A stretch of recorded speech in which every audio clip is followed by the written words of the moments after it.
धर्मस्थला में सैकड़ों लाशों को अपने हाथों से दफनाने का खुलासा कर जिस शिकायतकर्ता सफाई कर्मचारी ने हड़कंप मचा दिया था, अब उसी सफाई कर्मचारी का एसआईटी नार्को टेस्ट कराने जा रही है। हालांकि इस सफाई कर्मचारी ने अपनी शिकायत के साथ शुरुआत में ही ये पेशकश की थी कि पुलिस चाहे तो उसका नार्को टेस्ट करा सकती है। दरअसल एसआईटी ने अब तक कुल 17 जगहों की खुदाई की है इस सफाई कर्मचारी की निशानदेही पर, लेकिन अब तक सिर्फ 2 जगहों से ही इंसानी हड्डियां बरामद हुई।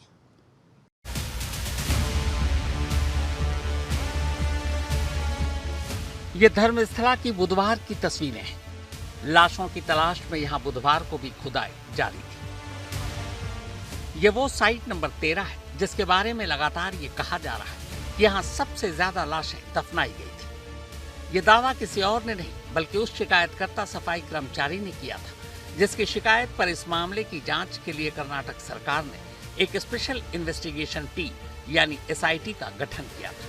हालांकि फिलहाल खबर लिखे जाने तक साइट नंबर 13 से किसी भी कंकाल के अवशेष या इंसानी हड्डियों के बरामद होने की खबर नहीं मिली। इस बीच एसआईटी ने पहले फेज में लगभग 17 जगहों की खुदाई करने के बाद शिकायतकर्ता सफाई कर्मचारी का नार्को टेस्ट कराने का फैसला किया है। हालांकि खुद सफाई कर्मचारी ने शुरुआत में पुलिस के सामने ये कहा था कि अगर उसकी बातों पर यकीन न हो तो वो अपना नार्को टेस्ट कराने को भी तैयार है। अब एसआईटी नार्को टेस्ट के जरिए उसके बयानों की तस्दीक करना चाहती है।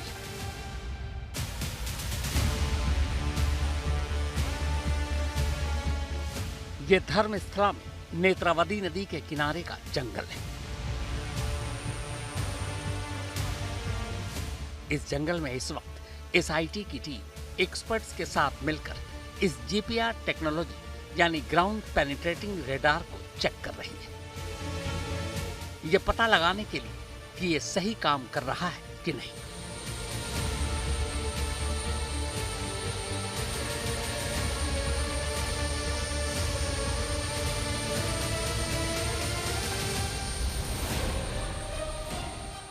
सोमवार को किए गए इस रिहर्सल के बाद मंगलवार को इसी जीपीआर सिस्टम के जरिए पहली बार साइट नंबर 13 पर जमीन के अंदर दफन लाशों की सच्चाई का पता लगाने का काम शुरू हुआ।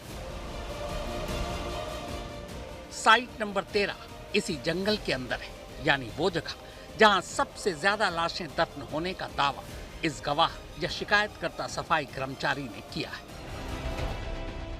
मंगलवार सुबह 11:15 बजे इसी जीपीआर टेक्नोलॉजी की मदद से पहली बार साइट नंबर 13 पर सर्च शुरू हुआ। सबसे पहले जिस जमीन के अंदर सबूत ढूंढा जाना था वहां ऊपरी सतह पर सारे घास काट दिए गए। इसके बाद जीपीआर की मदद से अगले 3 घंटों तक 100 मीटर के दायरे में जमीन की स्कैनिंग की गई।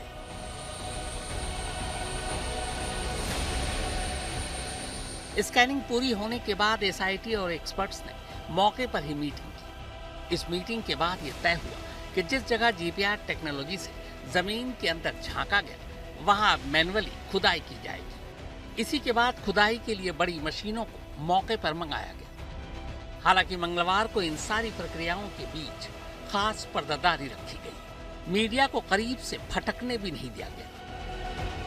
इस बीच धर्मस्थला में लाशों की तलाश के बीच राष्ट्रीय मानवाधिकार आयोग ने भी इस पूरे मामले में अब दिलचस्पी दिखाते हुए जांच पर नजर रखनी शुरू कर दी है। आयोग धर्मस्थला के इर्द गिर्द हो रही खुदाई और एसआईटी की जांच पर पूरी नजर रख रही है। दरअसल धर्मस्थला में लापता हुए बहुत से लोगों के परिवार ने मानवाधिकार आयोग के आगे भी गुहार लगाई। ऐसे ही बहुत से शिकायतकर्ताओं के अब सामने आने के बाद कर्नाटक सरकार ने एक और फैसला लिया है। राज्य सरकार ने एसआईटी ऑफिस को पुलिस स्टेशन का दर्जा देने का फैसला किया है। इसके तहत अब कोई भी शिकायतकर्ता लोकल पुलिस स्टेशन की बजाय सीधे एसआईटी ऑफिस में जाकर एफआईआर लिखवा सकता है। इंस्पेक्टर या उससे ऊपर रैंक के वो पुलिस अफसर जो एसआईटी टीम का हिस्सा है, उन्हें यह अधिकार दिया गया है कि वो किसी भी शिकायतकर्ता की शिकायत पर धर्मस्थला में गुम लोगों की एफआईआर लिख सकते हैं।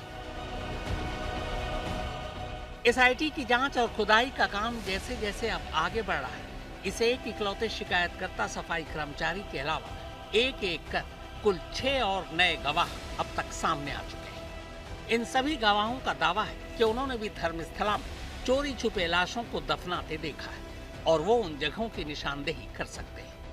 इन नए गवाहों के सामने आने के बाद एसआईटी इन सभी के भी बयान दर्ज कर रही है। सूत्रों के मुताबिक जल्द ही इन गवाहों की निशानदेही पर भी नए जगहों की खुदाई की जाएगी। इस बीच एसआईटी ने धर्मस्थला को लगने वाले 2 थानों धर्मस्थला थाना और बेलथांगड़ी थाने से 1995 से लेकर 2014 तक की उन तमाम लोगों की लिस्ट मांगी जो या तो गायब हो गए या जिनकी मौत किसी न किसी हादसे में हुई है।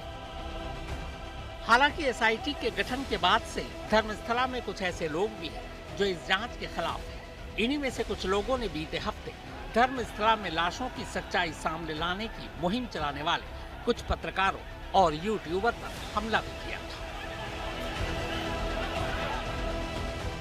साइट नंबर 13 के साथ एसआईटी शिकायतकर्ता सफाई कर्मचारी की निशानदेही के बाद अब तक कुल 17 जगहों की खुदाई कर चुकी है। साइट नंबर 13 से क्या मिला यह फिलहाल पता नहीं चल पाया है, पर सूत्रों के मुताबिक इन 17 साइट की खुदाई के साथ ही पहला फेज पूरा हो गया। अब आगे नई जगहों की खुदाई कब होगी और कहां से शुरू होगी, इसका फैसला एसआईटी फॉरेंसिक टीम के साथ मीटिंग के बाद ही कर पाएगी। फिलहाल पहले फेज से क्या कुछ मिला है उसकी जांच और जांच रिपोर्ट का इंतजार है। एसआईटी के गठन के बाद 29 जुलाई को साइट नंबर 1 से खुदाई का काम शुरू हुआ था। कुल मिलाकर पहले फेज में 17 साइट की खुदाई में 2 हफ्ते का वक्त लगा। सूत्रों की माने तो शिकायतकर्ता ने धर्मस्थला के आसपास 50 ऐसी जगह बताई है जहां उसने 1998 से लेकर 2014 तक सैकड़ों लाशों को दफनाने का दावा किया। उसका दावा था कि इन लाशों में ज्यादातर लाशें महिलाओं और लड़कियों की थी जिनका रेप करने के बाद कत्ल किया गया और उसके हाथों से लाशों को ठिकाना लगवाया गया।